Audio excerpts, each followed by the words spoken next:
खिलाफ लड़ रहे हैं, नरेंद्र मोदी के खिलाफ लड़ रहे हैं। नहीं, हम एक व्यक्ति के खिलाफ भी नहीं लड़ रहे हैं।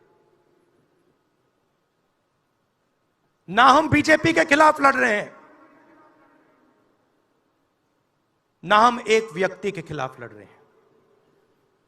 एक व्यक्ति को चेहरा बनाकर ऊपर डाल रखा है।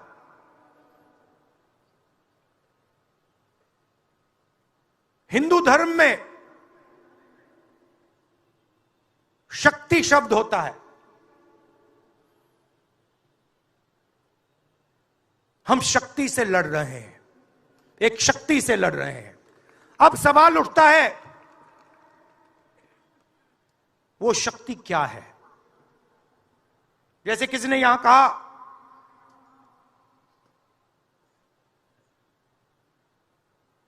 राजा की आत्मा ईवीएम में है।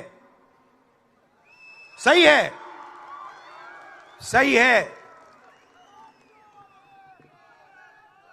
राजा की आत्मा ईवीएम में है।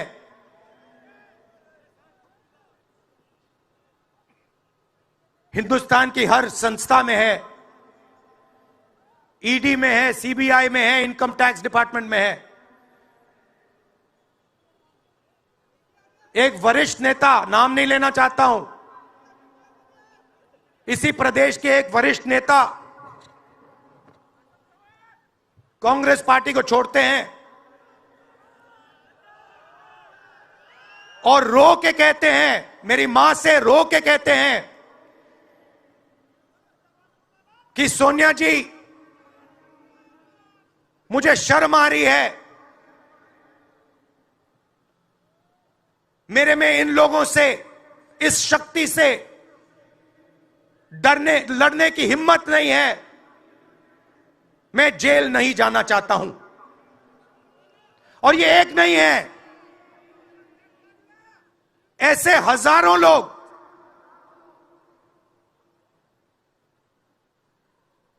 डराए गए हैं। क्या आप सोचते हो शिवसेना के लोग, एनसी के लोग ऐसे ही चले गए? नहीं, जिस शक्ति की मैं बात कर रहा हूं, उन्होंने उनका गला पकड़कर उनको बीजेपी की ओर किया है और वो सब डर के गए हैं।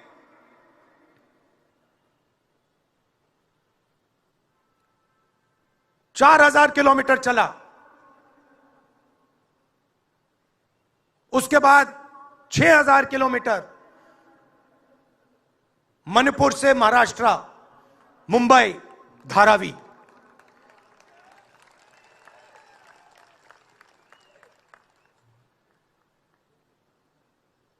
क्या मैंने देखा, क्या सुना, मैं आपको समझा नहीं सकता, शब्दों में नहीं बता सकता मैं आपको। बोल रहा हूं तो बात याद आई, मेरे पास एक युवा आता है, जीप पर कूदता है, सिक्योरिटी वाले उसको मारते हैं, दबाकर मारते हैं, तब भी वो आता है, हाथ पकड़ता है, आंख में आंसू, मुझे कहता है, राहुल जी, मैंने 3 साल हर रोज सुबह रनिंग की, पुलअप्स की, पुशअप की, दंड बैठक, सब कुछ मैंने किया। मेरे दिल में देशभक्ति थी। मैं चाहता था कि मैं लद्दाख में जाकर, ठंड में जाकर, ठंड में कांपूं, देश के दुश्मनों के सामने कांपूं, और एक दिन अगर मौका बने तो उनकी गोली भी खाऊं। यह मैंने सोचा था।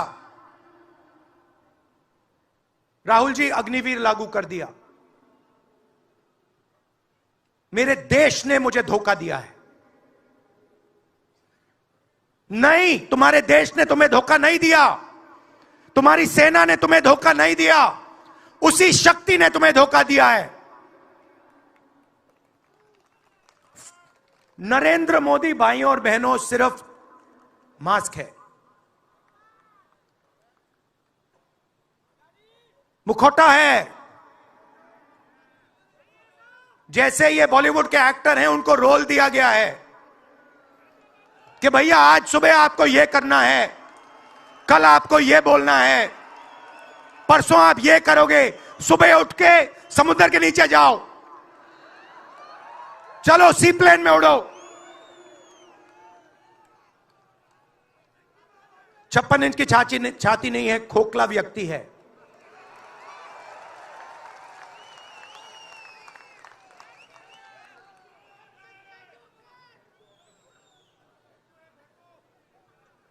धारावी को देखिए आप।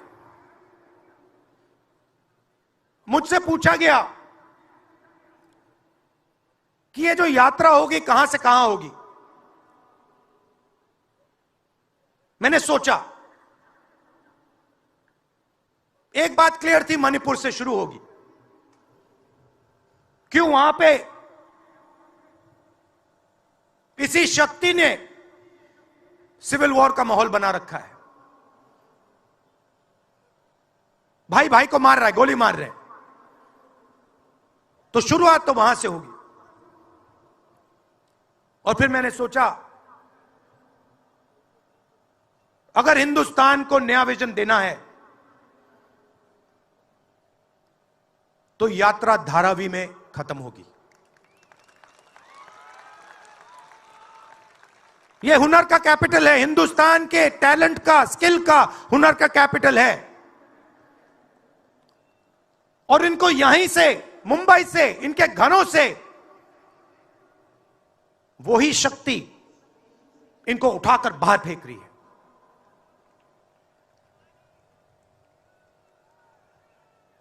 एक साथ मिलकर वही शक्ति इन लोगों की जिंदगी बर्बाद करने में लगी हुई है। मैं आपको इस स्टेज से बता रहा हूं, चाइना में एक शहर है, उसका नाम शेंजन है। सच्चा मुकाबला उस शहर से है जो आपको मीडिया में कभी कोई नहीं बताएगा। धारावी शेंजन का मुकाबला कर सकता है। बैंक के दरवाजे इन बच्चों के लिए खोलो, इन बच्चों को सरकार की मदद करो, और फिर देखो ये शेंजन का क्या करते हैं। उठा के परे कर देंगे शेंजन को ये लोग। Made in Mumbai, made in Dharavi, made in China को उड़ा के हटा देगा, परे कर देगा। मगर नहीं, 22 लोग हैं यहां पे, 22 लोगों के पास उतना ही धन है जितना हिंदुस्तान के 70 करोड़ लोगों के पास है।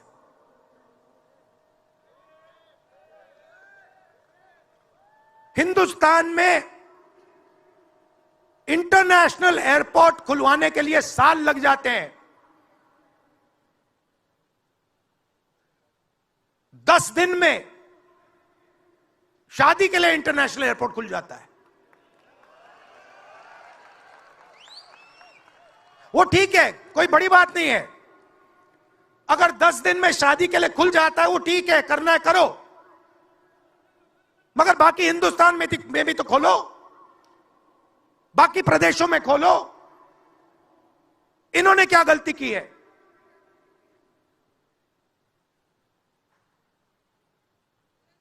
पचास 50% हिंदुस्तान की आबादी पिछड़े वर्ग की है,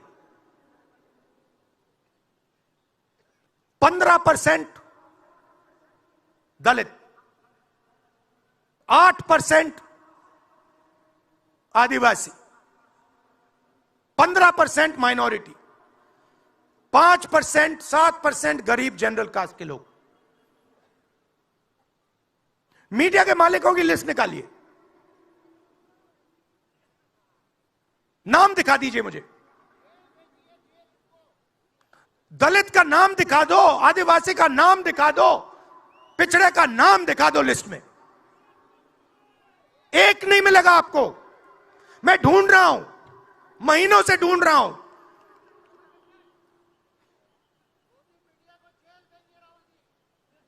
इनकी गलती नहीं है बेचारों की।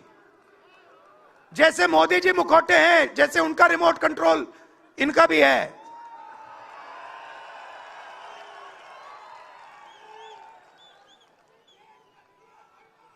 मीडिया में कोई नहीं। हिंदुस्तान की सबसे 200 बड़ी कंपनियों की लिस्ट निकालिए, मालिकों की लिस्ट निकालिए। गरीब जनरल कास्ट का व्यक्ति का नाम बता दो मुझे, दलित का, पिछड़े का, किसी भी गरीब व्यक्ति का नाम बता दो, किसी भी पिछड़े का नाम बता दो 200 कंपनियों के मालिक की लिस्ट में। नहीं मिलेगा। 90 अफसर इस देश को चलाते हैं। मैंने सिस्टम अंदर से देखा है, मैं समझता हूं सिस्टम को, इसलिए मोदी जी मुझसे डरते हैं।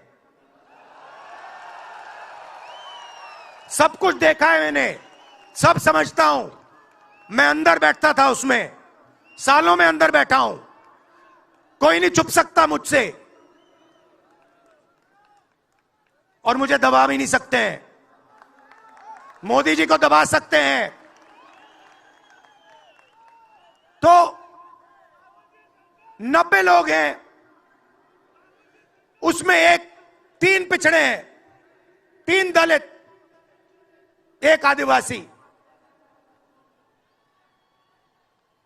फर्स्ट जनरेशन गरीब जनरल कास्ट का मुझे दिखा दो, उसमें 1 नहीं मिलेगा। बजट में 100 रुपए खर्च होते हैं,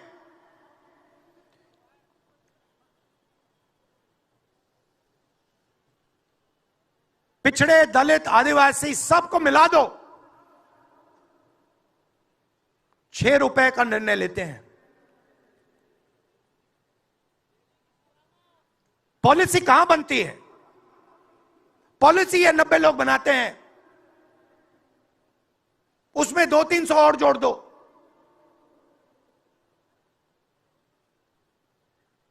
उसमें 50-60 अरबपति जोड़ दो।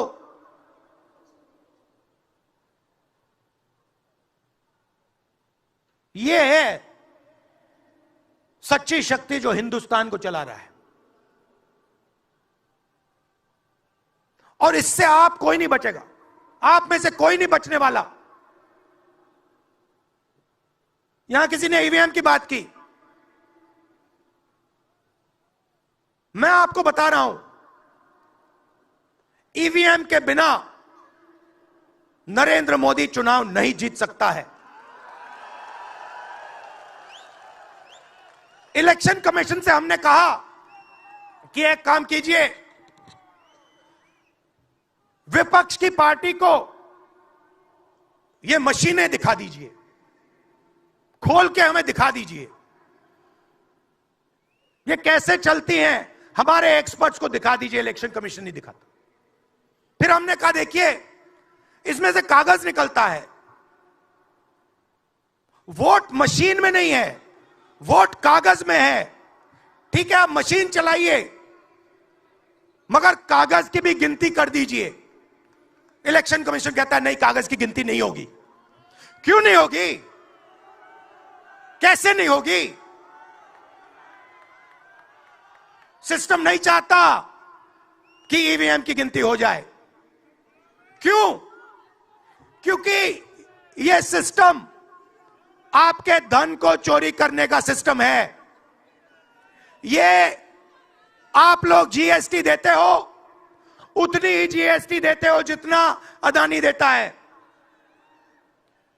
18% शर्ट पे देते हो, उतनी वो देता है। उसकी आमदनी लाखों करोड़ रुपए, आपकी 50,000 रुपए। और फिर देखो पैसा कहां जाता है। कोई भी स्कीम देख लो,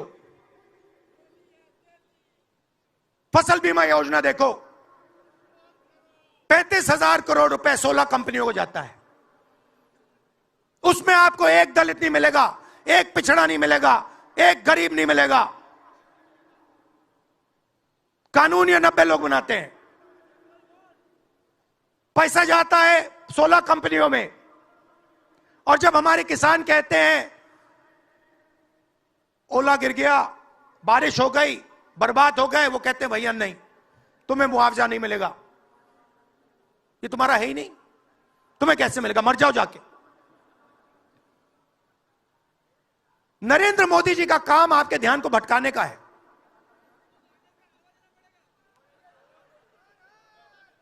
कभी आपसे कहेंगे देखो देखो चाइना की ओर देखो, पाकिस्तान की ओर देखो। कभी मोबाइल फोन की लाइट ऑन कर देंगे,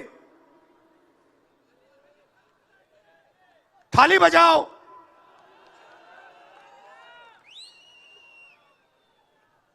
कभी कहेंगे देखो मेरा अपमान कर दिया, जैसे अभी किसी ने उनकी पत्नी के बारे में बोला, अब कहेंगे देखो मेरा अपमान कर दिया, ध्यान भटकाने के लिए। अब देखना होगा।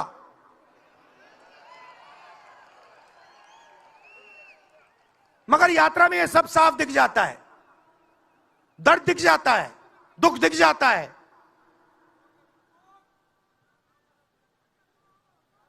चालीस साल से सबसे ज्यादा बेरोजगारी हिंदुस्तान में आज है।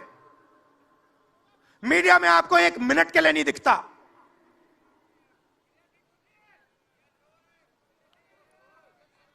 मोबाइल फोन आप देखते हो, चाइना का मोबाइल फोन, शर्ट खरीदते हो, चाइना की शर्ट, जूते खरीदते हो, चाइना के जूते।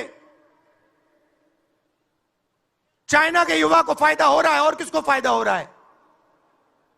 और किसको फायदा हो रहा है? यह आपने कभी पूछा अपने आप से? जब चाइना का यहां माल बिकता है, सिर्फ चाइना को फायदा नहीं होता, हिंदुस्तान के अरबपतियों को भी फायदा होता है भाई और बहनों। इसलिए धारावी को कभी उठने नहीं देंगे। इसलिए धारावी को यह सरकार कभी सपोर्ट नहीं दे सकती।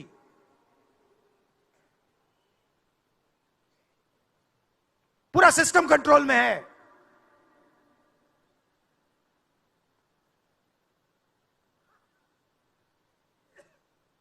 जब इनकी पहले सरकार आई, मैं आपको दिल की बात बताता हूं, पहले इनकी सरकार आई, अरुण जेटली मेरे पास आते हैं,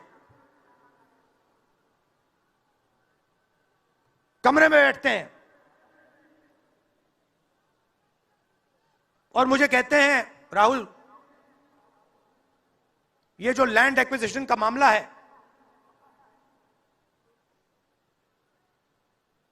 तुम इस पर मत बोलो।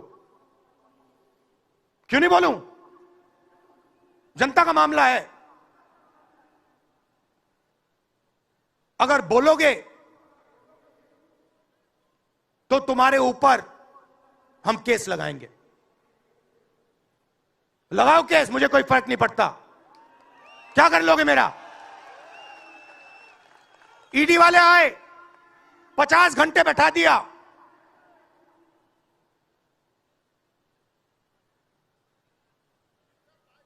अंत में पता है क्या बोलता है ईडी का अफसर? मुझे पता है क्या बोलता है? कहता है राहुल जी, आप किसी से नहीं डरते हो, आप नरेंद्र मोदी को हरा सकते हो।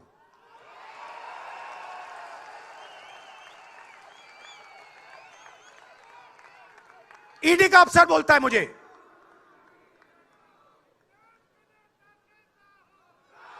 मगर मैं राहुल गांधी नहीं हूं।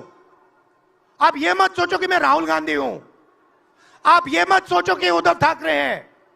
यह नहीं है, यह हिंदुस्तान की आवाज है। आप देखिए, हर प्रदेश से यहां लोग बैठे हैं, हर व्यक्ति ने अपनी यहां बात रखी। स्टालिन जी ने अपनी बात रखी, सोरेन जी ने अपनी बात रखी। यह हिंदुस्तान बोल रहा है। नरेंद्र मोदी जी की मीटिंग देखिए, वहां सिर्फ एक व्यक्ति बोलता है।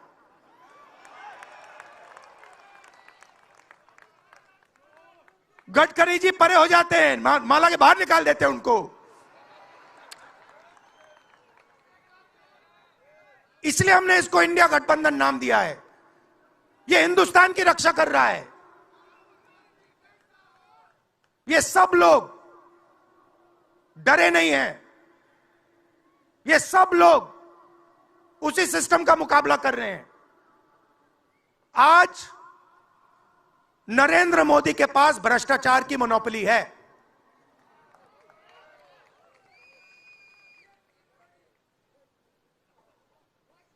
इलेक्टोरल बॉन्ड्स का सिस्टम निकाला। मैं आपको समझाता हूं। यहां पे जो छोटे छोटे सड़कों पे ना एक्सटॉर्शन चलता है, हफ्तेबाजी चलती है ना, वो नेशनल लेवल पे कर रहे हैं ये लोग। मैं बता देता हूं, 4 तरीके की हो रही है। एक, पहले ये कॉन्ट्रैक्ट देते हैं, सरकार कॉन्ट्रैक्ट देगी और सीधा परसेंटेज लेगी। इलेक्टोरल बॉन्ड देख लीजिए, उसमें साफ है।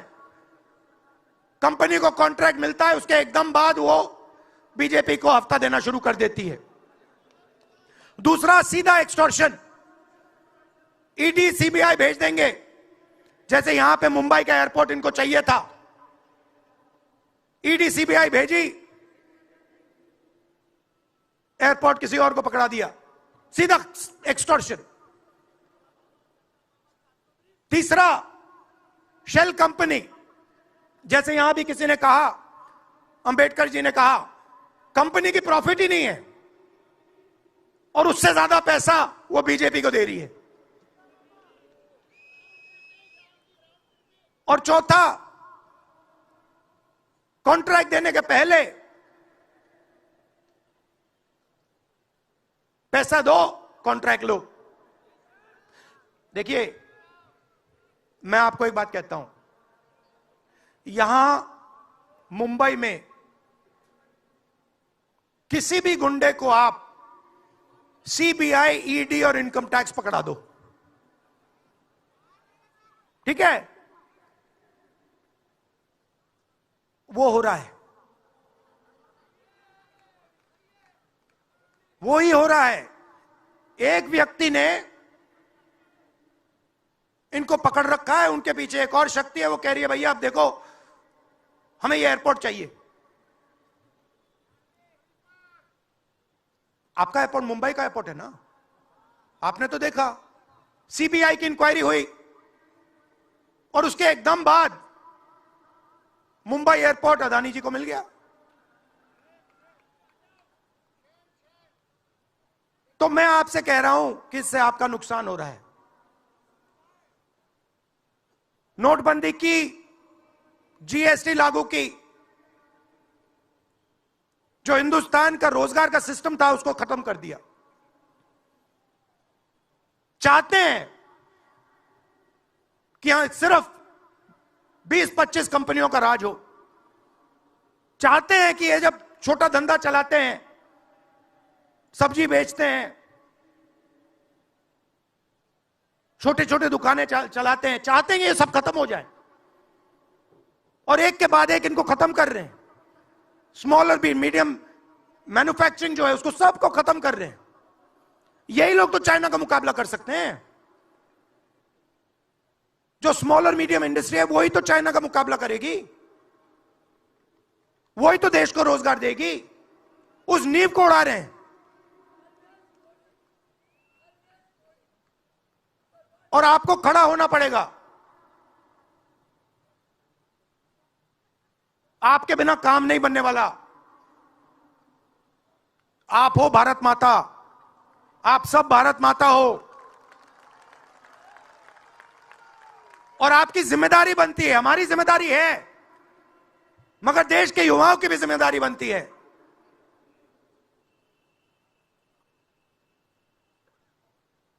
पूरा देश अग्निवीर के खिलाफ है। मैं 4000 किलोमीटर चला, एक युवा ने मुझे नहीं कहा कि अग्निवीर अच्छा लगता है। वो जो रो रहा था मुझे कहता है राहुल जी मैं नहीं जाऊंगा, मैं नहीं जाऊंगा, मैं अग्निवीर नहीं बनूंगा। और फिर मुझे कहता है राहुल जी जहां पे पहले हम दौड़ने जाते थे वो सब खाली पड़ा है। यात्राओं से मुझे बहुत सीखने को मिला, दर्द भी हुआ, चोट भी लगी,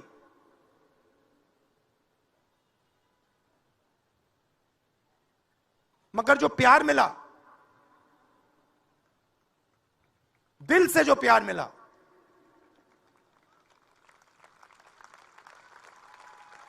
वो उसका कोई मुकाबला ही नहीं है। मैं बता ही नहीं, समझा नहीं सकता आपको।